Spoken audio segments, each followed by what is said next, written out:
Hey guys, good day. Today I want to show you some problems with connection from the tie rod to the kingpins. As you see here, it's a very big space, and with that you're losing control of your steering position, the right side, and if you don't resolve some, and it is even worse here on the top. It's problems with the steering control, and also for the to put. So I'm starting first with some grinding in the circle here to clean it up for paint.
Hey guys, I'm done the grinding, so now I take the final coat.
guys, the bumpers are done.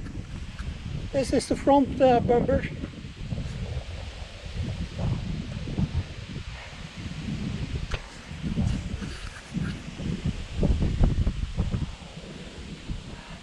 And I think it looks very good. So I'm pleased. I'm going to town.